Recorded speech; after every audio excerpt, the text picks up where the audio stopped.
भरतपुर गांव में कुछ दिनों पहले ही सरपंच के चुनाव हुए थे, जिसमें पहली बार चरण सिंह जीतकर गांव का मुखिया बनता है। इसी खुशी में चरण सिंह की पत्नी मिठाई लेकर आती है और उसे खिलाते हुए कहती है, बधाई हो जी, अब आप गांव के मुखिया बन गए हैं। इस गांव की बागडोर अब आपके हाथों में आ गई है। सही कह रही हो मालती। मैंने तो कभी सोचा भी नहीं था कि गांव के लोग मुझे मुखिया के पद के लिए चुनेंगे। सब भगवान की माया है। अब आप मुखिया बन गए हैं तो गांव में हर साल भगवान के नाम पर होने वाले भोज के आयोजन की जिम्मेदारी भी आप ही संभालेंगे। साथ ही आपका रुतबा भी बढ़ जाएगा। मुखिया और उसकी पत्नी बात ही कर रहे होते हैं कि तभी गांव में रहने वाला सेठ धनपत उसके घर आता है। बधाई हो गांव के नए मुखिया जी को। अरे धन्यवाद। अब तेरे जैसा बड़ा आदमी भी मुझे मुखिया कहेगा तो कैसे चलेगा। तो मुखिया को मुखिया नहीं तो क्या चपरासी कहूँ। मैं कह रहा हूँ कि अब गांव के विकास पर थोड़ा ध्यान देना। हाँ, क्यों नहीं। एक मुखिया होने के नाते मैं अपनी सारी जिम्मेदारी निभाऊंगा। अरे मालती, खड़ी क्या हो, धनपत के लिए शरबत तो लेकर आओ। जी जी, मैं अभी लेकर आई, आप दोनों बैठिए। कुछ देर में मालती दोनों के लिए शरबत लेकर आती है। कुछ देर बात करने के बाद धनपत वहां से निकल जाता है। बीतते समय के साथ चरण सिंह गांव के हर काम को बारीकी से देखा करता। गांव में महादेव का एक बहुत प्राचीन मंदिर था, जिसको लेकर गांव के लोगों में बहुत आस्था थी, क्योंकि उस मंदिर में लोगों ने बहुत सारे चमत्कार देखे थे। एक रोज मुखिया पंचायत के सदस्यों के साथ मंदिर में आता है तो पुजारी को प्रणाम करता है। मुखिया जी, मंदिर की तरफ से जो भगवान के नाम पर हर साल भोज कराया जाता है, उसकी तैयारी शुरू कर दीजिए। अगले महीने एकादशी के दिन भोज का आयोजन करना उचित रहेगा। जी पंडित जी, मैं गांव में घोषणा करवा देता हूँ। ये लीजिए प्रसाद, भगवान आपको सदा सुखी रखे। गांव में एक आदमी भोंपू लिए घोषणा करते हुए कहता है, सुनो सुनो सुनो गाँव वालों, गांव में हर साल होने वाले भोज के लिए गांव के मंदिर के दान पात्र में अपनी इच्छा अनुसार चंदा जमा करवा दे। एकादशी के दिन भोज का आयोजन होगा। मैं तो भोज के लिए इस बार ज्यादा चंदा दूंगी तो भगवान मुझसे प्रसन्न हो जाएंगे। अरे बहन, जिससे जितना बन सकेगा वो उतना ही तो चंदा देगा ना। वैसे भी इस भोज में शामिल होने तो दूसरे गांव से भी लोग आते हैं, लेकिन आयोजन के लिए तैयारी तो गांव वालों को ही करनी होती है। साथ ही चंदा भी इकट्ठा करना होता है। मंदिर में जाकर चंदा जमा करने के लिए सभी के पास 5 दिनों का समय है। इस तरह वो आदमी घोषणा करते हुए पूरे गांव में घूमता है, जिसके बाद सभी गांव वाले अपनी इच्छा और श्रद्धा अनुसार मंदिर में जाकर वहां रखी दान पेटी में चंदा जमा कर दिया करते हैं। एक रोज मुखिया और उसकी पत्नी मंदिर में भगवान के दर्शन के लिए आए होते हैं। तभी वहां धनपत आता है और नोटों की एक गड्डी निकालकर दान पेटी में डाल देता है। ये देखकर मालती की आंखें फटी की फटी रह जाती हैं। हे भोलेनाथ, अपनी कृपा बनाए रखो। भोलेनाथ क्या, आप पर तो सभी देवता कृपा बनाए रखेंगे। अरे भाभी, आप कैसी हैं? सब कुशल मंगल तो है ना? हाँ, बस भोलेनाथ की कृपा है। वैसे आप यहाँ चंदा देने आए थे ना? हाँ भाभी, भोज के लिए तो चंदा देना ही था, और वैसे भी जितना ज्यादा चंदा होगा भगवान की कृपा से उतनी ही अच्छी तरह से भोज होगा। ये बात तो सही कही तुमने धनपत। तुम दर्शन कर लो, हम चलते हैं। कुछ ही देर में मुखिया और उसकी पत्नी घर आते हैं तो मालती कहती है, इस धनपत के पास तो सच में बहुत धन है जी। देखा आपने, चंदे के लिए इसने नोटों की गड्डी ही रख दी दान पेटी में। हाँ तो कौन सी बड़ी बात हो गई, वो इतना चंदा दे सकता है, इसीलिए दिया। काश वो पैसा मेरा हो सकता। कुछ कहा तुमने? मैं क्या ही कहूंगी, और कहूंगी भी तो आप कौन सा मेरी बात सुनते हो। अचानक क्या हो गया तुम्हें? खैर, तो फिलहाल मैं चलता हूँ। हलवाई से बातचीत करनी है और भी बहुत से काम है मुझे। हाँ तो जाओ ना, रोका किसने है आपको। मुखिया बनने के बाद आपको अपनी बीवी की खुशी याद ही कहाँ रहती है। मुखिया उसकी बातों को एक कान से सुनकर दूसरे कान से निकाल देता है। ऐसे ही समय बीतता है और चंदा इकट्ठा करने के 5 दिन पूरे हो जाते हैं, जिसके बाद चंदे की उस पेटी की मंदिर के पुजारी द्वारा पूजा की जाती है और उस पेटी को मंदिर में रखकर ताला लगा दिया जाता है। कल सुबह भोलेनाथ की कृपा से इन चंदे के पैसे में थोड़ी बरकत हो जाएगी, जिसके बाद भोज का आरंभ होगा। रात के समय धनपत खाना खाने के बाद गांव के लिए एक आदमी के साथ टहल रहा होता है, तो उसकी नजर अंधेरे में 2 लोगों पर पड़ती है। अरे भाई, जरा देखना तो, इतनी रात गए कौन मंदिर की ओर जा रहा है? धनपत सेठ, मुझे तो वहाँ कुछ नजर नहीं आ रहा। अच्छा, लेकिन कुछ देर पहले मैंने किसी को देखा। अरे आपका वहम होगा। हाँ, शायद ऐसा ही होगा। अंधेरे की वजह से वो 2 लोग कब दिखाई देने बंद हो जाते हैं, धनपत को पता ही नहीं चलता। वो इस बात को अपना वहम समझकर वहां से चला जाता है। अगली सुबह सभी गांव वाले मंदिर में इकट्ठे होते हैं और भगवान की पूजा कर दान पेटी निकाली जाती है, लेकिन जब उसे खोलकर देखा जाता है तो दान पेटी बिल्कुल खाली थी। उसमें से चंदे के सारे पैसे गायब होते हैं।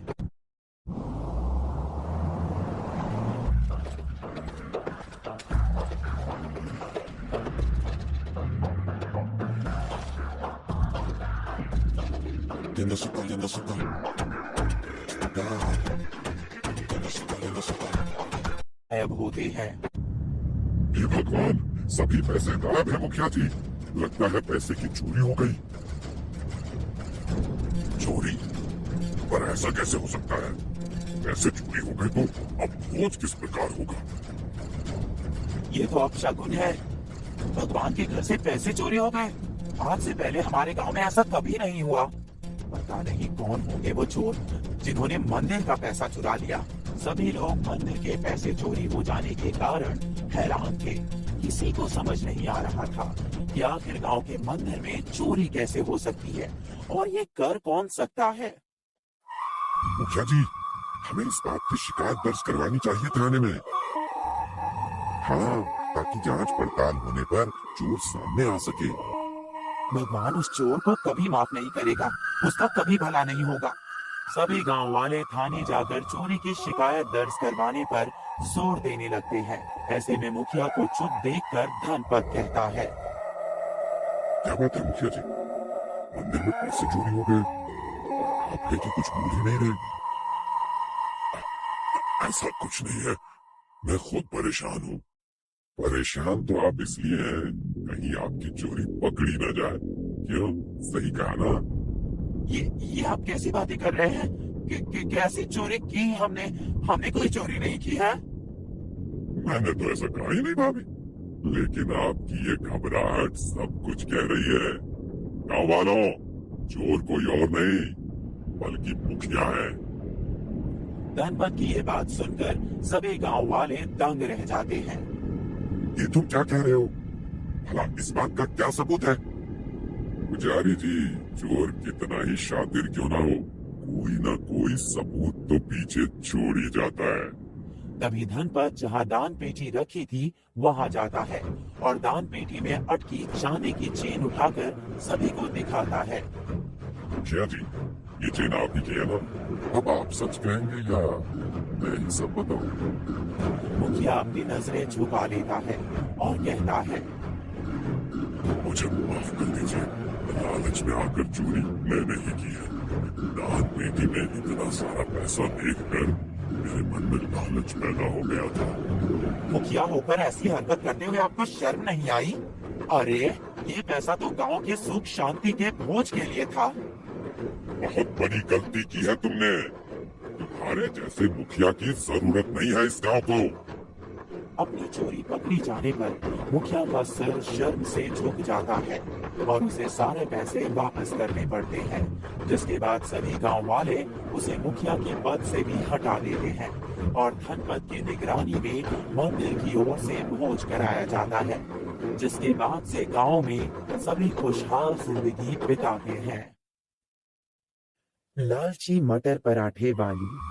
सुधा और विमल बहुत ही खुश दंपत्ति थे। दोनों की एक बेटी भी थी, करिश्मा, जिसकी परवरिश के लिए दोनों जी जान से काम किया करते थे। जहां सुधा लोगों के घरों पर झाड़ू पोछा किया करती थी, तो वहीं विमल अपनी एक छोटी सी पराठे की दुकान चलाता और 30 रुपए प्लेट के हिसाब से पराठे और सब्जी बेचा करता। सुधा रोज काम पर जाने से पहले सब्जी बनाकर चली जाया करती और विमल गरम पराठे बनाकर सेकता और लोगों को खिलाता। एक दिन सुधा चिंता करते हुए विमल से कहती है, जी करिश्मा बड़ी हो गई है और अब उसका कॉलेज में भी एडमिशन कराना है और अब उसके खर्चे भी बढ़ रहे हैं और हम दोनों की आमदनी से कुछ भी नहीं हो रहा है। अब किया भी क्या जा सकता है, तुम्हारी तनख्वाह तो घर के किराए में चली जाती है और मैं जो कमा कर लाता हूँ उससे घर का राशन ही आ पाता है और जो कुछ पैसे बचते हैं उसमें हम अपनी बेटी की पढ़ाई का खर्चा उठाते हैं। ऐसा कब तक चलेगा जी? मैं तो कहती हूँ आप भी मेरी तरह किसी के यहाँ झाड़ू पोछा का काम पकड़ लीजिए, क्योंकि पराठे तो कोई कभी खाने आता है तो कभी नहीं भी आता है। ऐसी बात मत करो, मैं जो भी काम करता हूँ खुद का करता हूँ, मुझे किसी के नीचे काम करने की आदत नहीं है, इसीलिए मैं वही करूँगा जो मेरा मन होगा। विमल ये बोलकर वहाँ से चला जाता है और सुधा बुरा मुंह बनाकर अपना काम करने लगती है। ऐसे ही दिन गुजरते हैं। अब विमल के पराठे कोई नहीं खाया करता था। एक दिन वो सुधा से कहने लगा, सुधा, कोई मेरे पराठे नहीं खरीद रहा, अब मेरे पास एक ही रास्ता है। और वो क्या जी? अब कौन सी तरकीब लाए हैं आप काम करने की? मेरी रेहड़ी के सामने एक अंडे पराठे वाला दुकान चलाता है और उसके पराठे बहुत बिकते हैं, तो मैं सोच रहा था कि अरे राम राम राम, आप ठीक तो हैं? आप जानते हैं ना कि हम पंडित हैं और शुद्ध शाकाहारी हैं। अब क्या हमारे इतने बुरे दिन आ गए हैं कि हम अंडे के पराठे बेचे? राम राम राम। अरे ओ भाग्यवान, पहले मेरी पूरी बात तो सुन लो। मैं ये कहना चाहता हूँ, क्यों ना हम भी किसी सब्जी के पराठे बेचें, जैसे आलू प्याज या मटर। लोग हमारी दुकान के पराठे खरीदने भी आएंगे और हमारी आमदनी भी बढ़ जाएगी। कुछ दिन के लिए तुम अपना काम छोड़ दो और मेरे साथ मेरे काम में हाथ बटाओ। अगर हम दोनों का काम चल पड़ा तो तुम्हें भी किसी के यहाँ नौकरी करने की जरूरत नहीं पड़ेगी।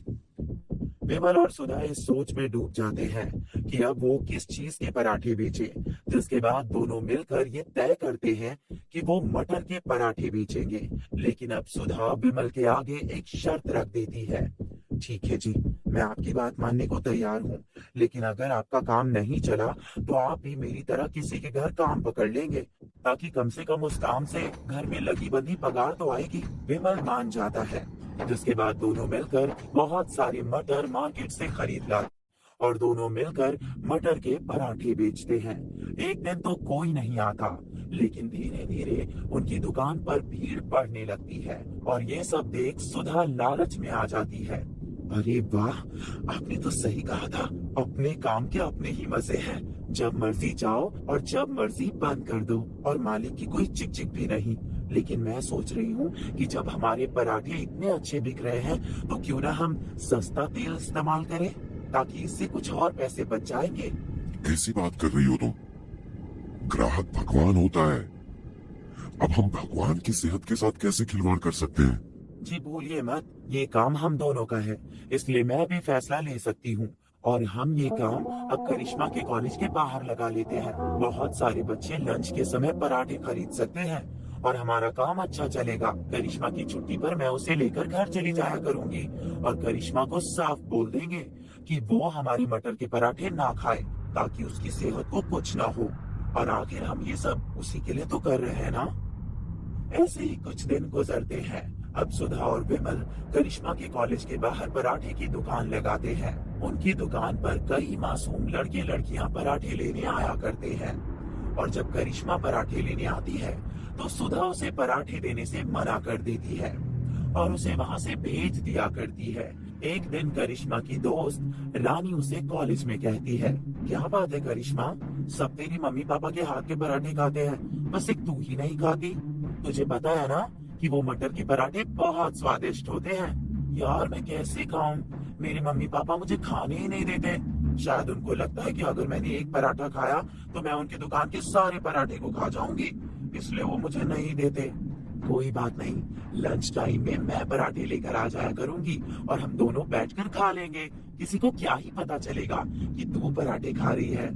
वाह, अब मैं भी अपनी मम्मी पापा के हाथ के पराठे खा पाऊंगी। ये तो बहुत अच्छी बात है, तुम तो मेरी बहुत अच्छी दोस्त हो रानी।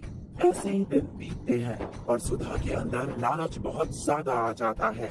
वो सस्ती और सड़ी मटर लाकर उनसे पराठे बनाती है और तेल भी बहुत ही खराब इस्तेमाल करती है और राशन में मिलने वाले आटे से ही पराठे को तैयार किया करती है। वो पराठे के साथ जो सब्जी बेचती है वो भी कई दिनों की बासी हुआ करती है और वही रानी और करिश्मा रोज लंच के समय खाया करते हैं। सारे बच्चे लंच में सुधा और विमल के ही पराठे खाया करते थे। एक दिन रानी की माँ सुमति सुधा और विमल के पास चिल्लाते हुए आती है और कहती है, आखिर क्या खिला रहे हो आप दोनों मेरी बेटी को? जब से यहाँ के पराठे खाने लगी है वो बहुत कमजोर होती जा रही है और आज जब कॉलेज से आई तो चक्कर खाकर गिर गई और तभी से उल्टियां भी कर रही है। अरे कैसी बातें कर रही हो तुम? तुम्हारी बेटी है, तुम जानो क्या खाती है। बेकार में हमारा नाम लगाने की जरूरत नहीं है। मैं जानती हूँ कि तुम्हें हमारा चलता हुआ काम देखकर जलन हो रहा है। अब जाओ यहाँ से। सुधा, ये तुम उनसे कैसी बातें कर रही हो? एक बार उनकी बात तो सुन लो कि हुआ क्या है। अजय क्या सुनना, आप देख नहीं रहे हो कि वो हमारे खाने पर इल्जाम लगा रही है कि हमारे पराठे खाकर ही इसकी बेटी बीमार हो गई है। ये जलती है हमसे और कुछ नहीं। आखिर तुम ऐसा कैसे कर सकती हो? क्या तुम एक बच्चे का दर्द नहीं समझ पा रही हो? एक माँ की ममता नहीं देख सकती तुम? भगवान करे जो मेरे बच्चे पर बीत रही है वही तुम्हारे बच्चे के साथ भी हो, तब तुम्हें इस बात का एहसास होगा। हाँ, जाओ, जब होगा ना तो देख लूंगी। आई बड़ी मुझ पर चिल्लाने वाली। सुमति ये बोलकर वहाँ से चली जाती है। उसकी बातें सुनकर कहीं ना कहीं सुधा के दिल को ठेस पहुँचती है। आज के दिन वो करिश्मा के साथ छुट्टी में घर नहीं गई थी। घर जाकर वो देखती है तो करिश्मा को भी बहुत उल्टी हो रही थी और वो बेहोश पड़ी थी। करिश्मा पहले से बहुत ज्यादा कमजोर लग रही थी, लेकिन शायद दोनों पति पत्नी काम में इतने मशरूफ थे कि उसके चलते उन्होंने कभी करिश्मा पर ध्यान ही नहीं दिया।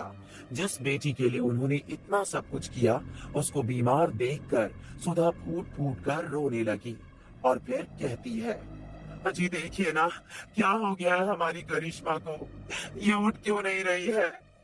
तुम अपनी बकवास बंद करो, ये सब तुम्हारी वजह से हुआ है। देख नहीं रही हो? ये वही लक्षण है जो कि सुमति जी अपनी बेटी के बताकर गई थी। और ये मत भूलो कि रानी उसकी कॉलेज की दोस्त है, जरूर दोनों साथ में पराठे खाते होंगे और इसका ये हाल तुम्हारी वजह से हुआ है। ये सब तुम्हारी गलती है, बस तुम्हारी। अब विमल करिश्मा को गोद में उठाकर अस्पताल लेकर जाता है और सुधा और विमल अपनी सारी जमा पूंजी मिलाकर उसका इलाज करवाते हैं, जिसके बाद करिश्मा होश में आ जाती है और सबको बताती है कि वो रानी के साथ छुप छुप कर पराठे खाया करती थी। और फिर सुधा उसके सामने रोते हुए कहती है, मेरी बच्ची मुझे माफ कर दे, मेरी वजह से आज तेरी ये हालत हुई है।